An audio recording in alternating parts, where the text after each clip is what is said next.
పైసా పైసా ఉంటే కరెంట్ వస్తుంది, ఇల్లు వస్తుంది, కార్ వస్తుంది, రెస్పెక్ట్ వస్తుంది. ఈ దునియాలో డబ్బు ఉంటేనే మనిషికి విలువ, ఎంత ఎక్కువ ఉంటే అంత విలువ. ఒక వ్యక్తి తన లైఫ్లో ప్యాసివ్ ఇన్కమ్ని క్రియేట్ చేసుకోవాలా, చేసుకుంటే ఎందుకు ఉండాలి? అసలు ప్యాసివ్ ఇన్కమ్ అంటే ఏంది? ప్యాసివ్ ఇన్కమ్ అంటే తెలుగులో నిష్క్రియ ఆదాయం అంటారు. క్రియ లేకుండా ఆదాయం. ఒక యూట్యూబ్ ఛానల్ పెడితే ఇన్కమ్ వస్తుంది చెప్తారు, కానీ నాకు నువ్వు పని చేసావు, క్రియేట్ చేయాలి కదా. అంతే కదా. Real estate for the purpose of passive income అన్నప్పుడు మీరు ఏం చూడాలి? Cash flow. ఆ లాజిక్ మర్చిపోతారు. నేను ఇన్వెస్ట్ చేస్తే నాకు ఇమ్మీడియట్ గా ఎవ్రీ మంత్ ఇన్కమ్ ఇస్తే అది ప్యాసివ్ ఇన్కమ్. మరి అలా ఇన్వెస్ట్ చేసినప్పుడు హయ్యర్ ఇన్కమ్ ఇచ్చే చూడాలి. నేనేమంటే మీరు పని చేస్తూ డబ్బు సంపాదిస్తే భవిష్యత్తు ఏం లేదు. మీరు సంపాదించిన డబ్బుని పనిలో పెట్టి అదే డబ్బు సంపాదిస్తే భవిష్యత్తు. డబ్బుని పనిలో పెట్టాలి అంటే మీ అసెట్ మీ కోసం పని చేయాలన్నప్పుడు దాని మీద ఎందుకు జాలి పడుతున్నారు?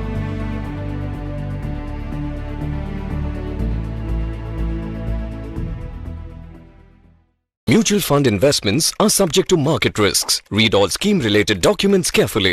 నమస్తే రామప్రసాద్ గారు. సార్, ఏంటంటే ఇప్పుడు చాలామంది మా ఫ్రెండ్స్తో డిస్కషన్లో కావచ్చు, లేకపోతే కొలీగ్స్తో డిస్కషన్లో ప్యాసివ్ ఇన్కమ్ అని వస్తుంటుంది సార్. అసలు ప్యాసివ్ ఇన్కమ్ అంటే ఏంది? ఒక వ్యక్తి తన లైఫ్లో ప్యాసివ్ ఇన్కమ్ని క్రియేట్ చేసుకోవాలా, చేసుకుంటే ఎందుకు ఉండాలి? అసలు ప్యాసివ్ ఇన్కమ్ అంటే ఏంది అనే దాని గురించి కొద్దిగా చెప్పగలుగుతారా? ప్యాసివ్ ఇన్కమ్ అంటే తెలుగులో నిష్క్రియ ఆదాయం అంటారు. క్రియ లేకుండా ఆదాయం, మీనింగ్ లెస్.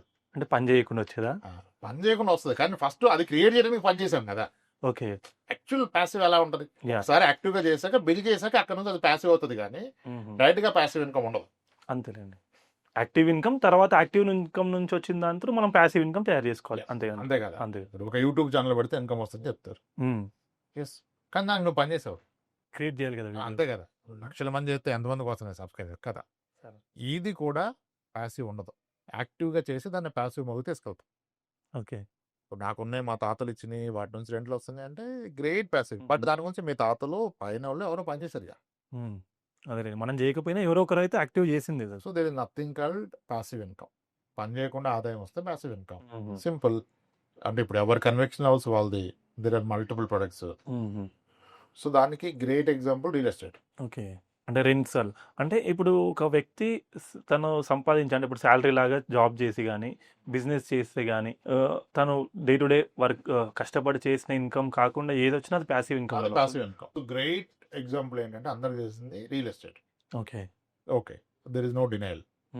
కానీ ఇక్కడ నా పాయింట్ ఏంటంటే real estate for the purpose of passive income అన్నప్పుడు మీరు ఏం చూడాలి? Cash flow. ఆ లాజిక్ మర్చిపోతారు. నేను ఇన్వెస్ట్ చేస్తే నాకు ఇమ్మీడియట్ గా ఎవ్రీ మంత్ ఇన్కమ్ ఇస్తే అది ప్యాసివ్ ఇన్కమ్. మరి అలా ఇన్వెస్ట్ చేసినప్పుడు హయ్యర్ ఇన్కమ్ ఇచ్చే చూడాలి. నేనేమంటే మీరు పని చేస్తూ డబ్బు సంపాదిస్తే భవిష్యత్తు ఏం లేదు. మీరు సంపాదించిన డబ్బుని పనిలో పెట్టి అదే డబ్బు సంపాదిస్తే భవిష్యత్తు. అంతే కదా సార్. డబ్బుని పనిలో పెట్టాలి అంటే మీ అసెట్ మీ కోసం పనిచేయాలన్నప్పుడు దాని మీద ఎందుకు జాలి పడుతున్నారు? సో అసెట్ విషయంలో ఎమోషన్ ఉండకూడదు, మ్యాథమెటిక్స్ రిటర్నే ఉండాలి. కానీ చాలా మంది ఆస్తులను ఎమోషనల్ గా చూస్తారు, మనుషులను కమర్షియల్ గా చూస్తారు. ఇది రివర్స్ అవ్వాలి. మీరు మనుషులను ఎమోషనల్ గా చూడాలి, ఆస్తులను కమర్షియల్ గా చూడాలి. కమర్షియల్ గా చూడాలంటే దాని నుంచి వచ్చే కమర్షియల్ ఇల్లు ఎక్కువ ఉండాలి. నాకు ఒక అపార్ట్మెంట్ ఉంది, నేను మళ్ళీ రెండో అపార్ట్మెంట్ కొంటున్నా, లేదా రెండో ఇల్లు కొన్నాను ఇండిపెండెంట్. ఆ ఇల్లు అపార్ట్మెంట్ కొంటే వచ్చే రెంట్ అంతా, అదే నేను కమర్షియల్ ప్రాపర్టీ కొంటే వచ్చే రెంట్ అంతా. ఇఫ్ అది ఎక్కువ ఉంది అనుకోండి, దాంట్లో హెడ్ఏక్స్ తక్కువ ఉంటుంది, అదే కొనాలి కదా. నాకు తెలుసు అని చెప్పి నేను అపార్ట్మెంట్ కొన్నాను, నా అపార్ట్మెంట్ లో రెండో ఫ్లాట్ కొన్నా. కానీ ఆ రెండో ఫ్లాట్ కొనే అమౌంట్ తో నేను ఒక కమర్షియల్ కొంటే మళ్ళీ అక్కడ జాగ్రత్త చూసుకోవాలి. అక్కడ ఉన్న టెనెంట్ ఆన్ టైం ఇస్తాడా, టెనెంట్ 10 years ఉంటాడు, లీజ్ అగ్రిమెంట్ ఉందా, రెంటల్ అగ్రిమెంట్ ఉందా, ఇయర్లీ హైక్ అంతా చూస్తే నా అండర్స్టాండింగ్ ₹1,00,00,000 పెట్టుకున్న అపార్ట్మెంట్ కి 25,000 రెంట్ వస్తుంది. ₹1,00,00,000 పెట్టుకున్న ఇండిపెండెంట్ హౌస్ కి 13,000 రెంట్ వస్తుంది. ₹1,00,00,000 పెట్టుకున్న కమర్షియల్ ప్రిమైసెస్ కి 40,000 నుంచి 50,000 రెంట్ వస్తుంది. నేను ప్యాసివ్ ఇన్కమ్ చూస్తే హయ్యర్ రెంట్ వచ్చేది కొనాలి, హయ్యర్ ఇన్కమ్ వచ్చేది కొనాలి. అంతే కదా. కొంతమంది REITs లో ఇన్వెస్ట్ చేస్తారు, అది రియల్ ఎస్టేట్. లేదా కమర్షియల్ లో మీరున్న ఏరియాలో మీరు ఎక్స్ప్లోర్ చేసి ఎక్కడైతే టెనెంట్ ఉన్నాడు, ప్రాపర్ టెనెంట్ ఆయన పోడు కదా. చాలా మంది క్లయింట్స్ బ్యాంక్స్ కి ఇచ్చారు, రత్నదీప్స్ కి ఇచ్చారు, సూపర్ మార్కెట్స్ కి ఇచ్చారు, రెంట్లు కట్టించారు. ఎందుకంటే ఇక్కడ passive income is something and ఈ రెంటల్ ఇన్కమ్ ఏంటంటే irrespective of the economy every year 5% increase ఉంటుంది, 5 to 7%. కమర్షియల్ అయితే ఇంకా తప్పకుండా ఉంటుంది. ఇన్ లైన్ విత్ ఇన్ఫ్లేషన్ మీకు అది వస్తుంది. కాబట్టి ఈ రోజు కనుక మీ ఎక్స్పెన్సెస్ సరిపోయే రెంట్ ఉంది ఒక కమర్షియల్ నుంచి అంటే మీ లైఫ్ టైం ఒక 30 years అనుకుంటే ఈ 30 years ఈ రెంట్ కన్యూ అవుతుంది and in line with inflation continue అవుతుంది. మీకు ఖర్చు పెరుగుతుంది, అది పెరుగుతుంది. ఇప్పుడు 50,000 నెలకి ఖర్చు ఉన్న వ్యక్తి 50,000 రెంట్లో వచ్చే కమర్షియల్ ప్రాపర్టీ కొంటే is done for the life. That's what passive income is. So ఇప్పుడు మీరు చెప్పిన దాంట్లో మనం ఇంకా డీటెయిలింగ్ వెళ్తే సార్, ఇప్పుడు passive income one of the source rental income అనేది మనం సమ్మరైజ్ అయ్యి చేసాము. ఆ రెంటల్ ఇన్కమ్ లో రెసిడెన్షియల్, కమర్షియల్ అంత డిఫరెన్స్ ఎందుకు ఉంటుంది సార్? అంటే రెసిడెన్షియల్ లో పెట్టిన దానికి, కమర్షియల్ పెట్టిన దానికి, అలాంటప్పుడు అందరు కమర్షియల్ పెట్టాలి కదా. అండర్లయింగ్ అసెట్ ఏంటి, ఓకే, ప్రొడక్టివ్ థింగ్ ఏంటి? ఇప్పుడు నలుగురు రాత్రి పడుకొని మార్నింగ్ ఇద్దరు స్కూల్కి ఇద్దరు ఆఫీస్కి వెళ్ళి రావడానికి నేను 50,000 కడతానంటే రోజుకంటే నాకు పెయిన్ అనిపిస్తుంది. అదే కమర్షియల్ ఆపరేషన్ నడిపితే అదే I'm making more benefit. So it's very clear, passive income definite గా కమర్షియల్ ప్రాపర్టీస్ పైనే పెట్టాలి. రెంటల్ ఎక్కువ ఉంటుంది. ఎవరి ఒపీనియన్ వాళ్ళది. మనం చెప్పింది మీరు వాలిడేట్ చేసుకోవాలి. ఓకే, ఆ కమర్షియల్ పనికిరాని అంటే మరి రెసిడెన్షియల్ కి, కమర్షియల్ కి గ్రోత్ పాయింట్ ఆఫ్ వ్యూ ఏమైనా డిఫరెన్స్ ఉండే ఛాన్స్ ఉందా? అంటే లిక్విడ్ రియల్ టైమ్ లో మనకి ఇప్పుడు తక్కువ వస్తున్నప్పుడు గ్రోత్ దీంట్లో ఎక్కువ ఉండే, దాంట్లో తక్కువ ఉండే ఛాన్స్ ఏమైనా ఉందా? యాజ్ ఎ లేమైన్ అడుగుతున్నా నేను. నా అండర్స్టాండింగ్ ఏంటంటే సార్ 70% ఆఫ్ కేసెస్ లో ఎఫెక్టివ్ రిటర్న్ సేమ్ ఉంటుంది రియల్ ఎస్టేట్. రెండు సేమ్ ఉంటాయి. అంటే ఇప్పుడు ప్రజెంట్ ఎక్కువ వస్తున్నా కమర్షియల్, ఎఫెక్టివ్ యూసర్ రెండు బ్యాలెన్స్ అవుతాయా లేకపోతే డిఫరెన్స్ ఉంటుందా? ఎందుకంటే ఇక్కడ రెంటల్ తక్కువ వస్తుంది, అప్రిషియేషన్ ఎక్కువ అవుతుంది. ఇక్కడ రెంటల్ ఎక్కువ, అప్రిషియేషన్ స్లో. అదే అది నాకు కావాలి. కానీ ఇక్కడ మీ purpose is monthly income. Okay, purpose should not look at the appreciation, you should look at the rental appreciation and okay proper regular flow. అదే నేను ఫ్లో కావాలనుకున్నప్పుడు కమర్షియల్ సైడ్ వెళ్ళడం బెటర్. నా పాయింట్ ఏంటంటే ఇప్పుడు కమర్షియల్ కి మీ ప్రిమైసెస్ రెంట్కి ఇస్తే మీ టెనెంట్ భయపడతారు. ఓకే, ఈయన ఖాళీ చేయమంటే బిజినెస్ ఎస్టాబ్లిష్ అయింది, ఎక్కడ పోలేడు కదా. అదొక పెద్ద భయం సార్. ఇప్పుడు మీరు ఆఫీస్ పెట్టారు, రేపు ఆఫీస్ లో వాష్రూమ్ లో ప్రాబ్లం వస్తే వానకి ఫోన్ చేస్తారా, మీరు చేయించుకుంటారా? చేయించుకోవాలి, ఇంకా ఆప్షన్ అంతే కదా. లైట్ బంద్ చేయట్లేదు, ఎలక్ట్రిసిటీ ఎందుకంటే ప్లేస్ కున్న గుడ్ విల్ కావచ్చు, క్లయింట్ అంతా ఉన్నప్పుడు మనము ఈజీగా మార్చలేము అంత ఇన్వెస్ట్మెంట్ పెట్టి. ఇప్పుడు మీరు ఆఫీస్ ఎస్టాబ్లిష్ చేసి ఇంటీరియర్ చేసుకున్నాక మీ పక్క ఆఫీస్ ఖాళీ అయింది, ఇక్కడ కట్ట 2,000 రెంట్ తక్కువ అవుతుంది, వెళ్ళగలుగుతారా? వెళ్ళలేము. కానీ అపార్ట్మెంట్ లో 1,000 రూపాయలు తక్కువ వస్తే కింది ఫ్లాట్కి వెళ్ళిపోతారు ఆయన. ట్రూత్ కదా, మెయింటెనెన్స్ సేవ్ అయిపోతుంది. అంతే కదా సార్. అంటే టెనెంట్ లాంజివిటీ అక్కడ ఉంటుంది, కమర్షియల్ లో ఉంటుంది. అవునులేండి, ఆటోమేటిక్ గా ఇనిషియల్ ఇన్వెస్ట్మెంట్స్ కానీ పెడతారు, గుడ్ విల్ కూడా క్రియేట్ అవుతుంటది, ప్లేస్ కి వాల్యూ ఉంటుంది కాబట్టి ఆయన అడ్రస్ అయిపోద్ది. అవును, బిజినెస్ కి అడ్రస్ అయిపోద్ది. రెసిడెన్సీ కావాలంటే మార్చుకుంటారు సింపుల్ గా, కానీ ఇది మార్చలేరు బిజినెస్ పెట్టినప్పుడు. అగైన్ ఇక్కడ ప్రొడక్టివ్ థింక్. ఆ బిజినెస్ ఎస్టాబ్లిష్ అయినప్పుడు నీ రెంటల్ ఒకసారి నువ్వు వెళ్ళి రివైజ్ చేసి పెంచినా, రివిజన్ కావాలి సార్ నాకు ఇది వర్కౌట్ అవుతుందంటే కూడా ఆయన నో చెప్పడం. ఓకే, రీజనబుల్ గా మీరు మాట్లాడుతున్నారు, రీజనబుల్ గా మాట్లాడాలి. ఆయన బిజినెస్ పరంగా గ్రో అయితే.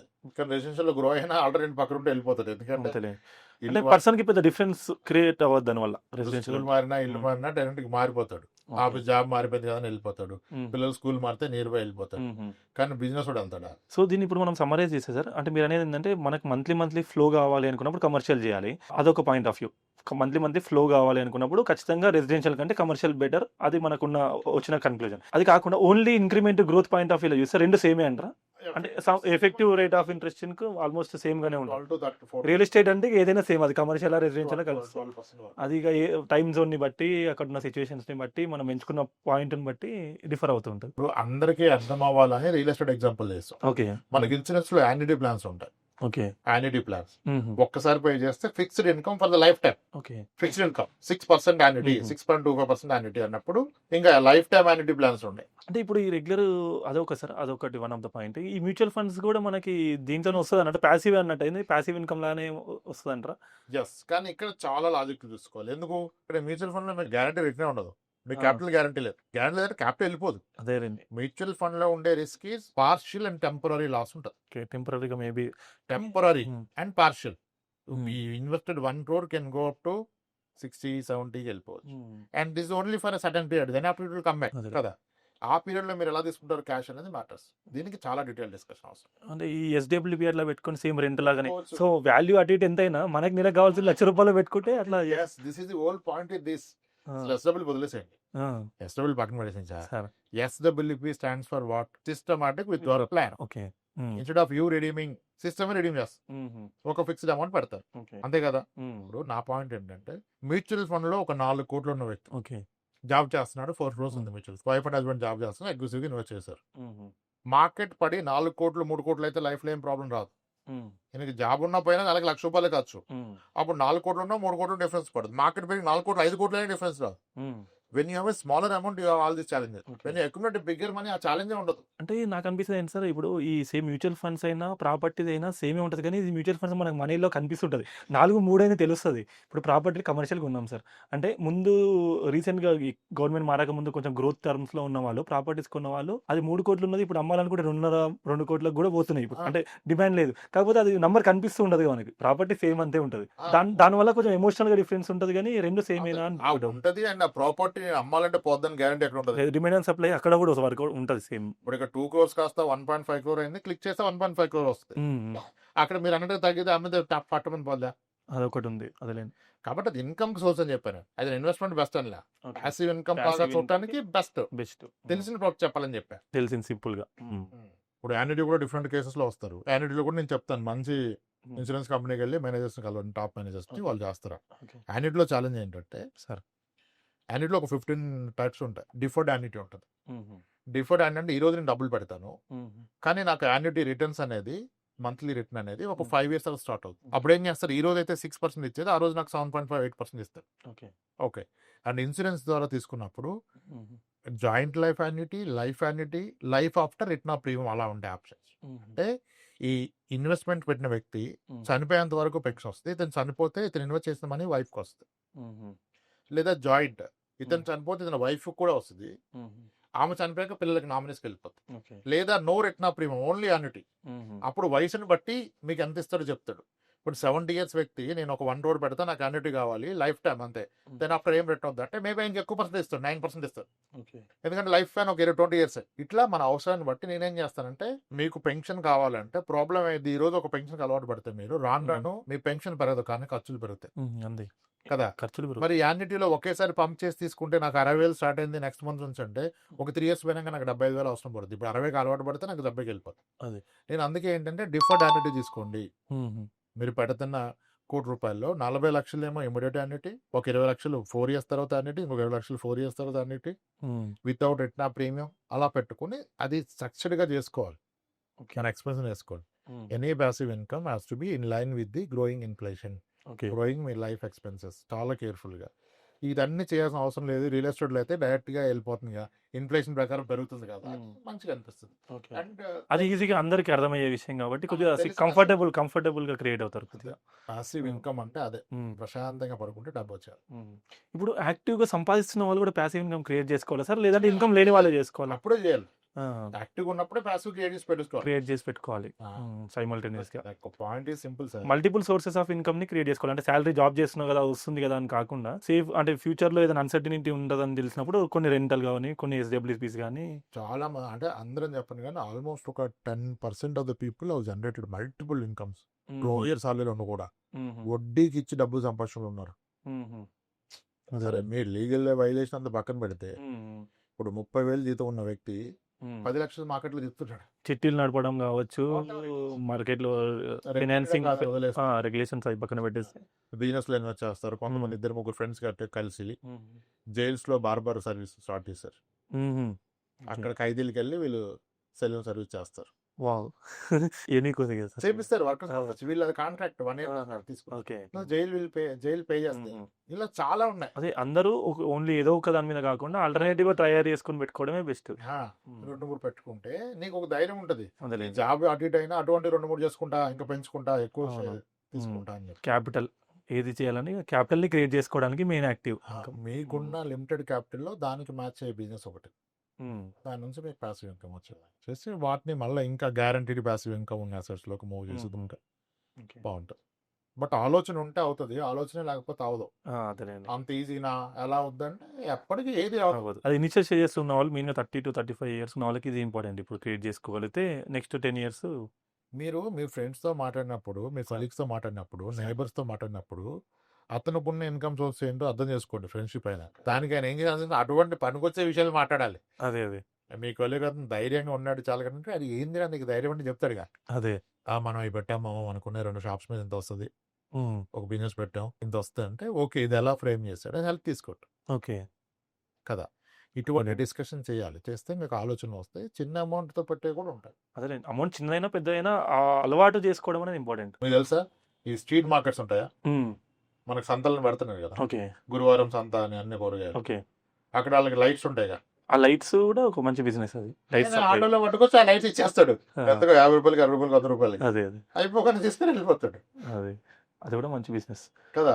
ఉన్నాయిలేండి, చేయాలనే ఇంట్రెస్ట్ ఉన్నప్పుడు ఆటోమేటిక్గా డిఫరెంట్ ఆల్టర్నేటివ్స్ ఉన్నాయి. అది ముందు ఆలోచన ఉంటే అవుతుంది. అవును. ఎదుర్కోవాలి డిఫరెంట్ సోర్సెస్, అది. వాటి నుంచి స్లోలీ ఎంతో కొంత ప్యాసివ్ బిల్డ్ చేసుకోవాలి. అవును. అప్పుడు ధైర్యంగా బ్రతకాలి. Thank you very much sir Ramprasad garu. Passive income గురించి ఇంత ఎలాబొరేట్గా మన వ్యూవర్స్కి అర్థమయ్యేలా బాగా చెప్పారు. Right sir, thanks sir.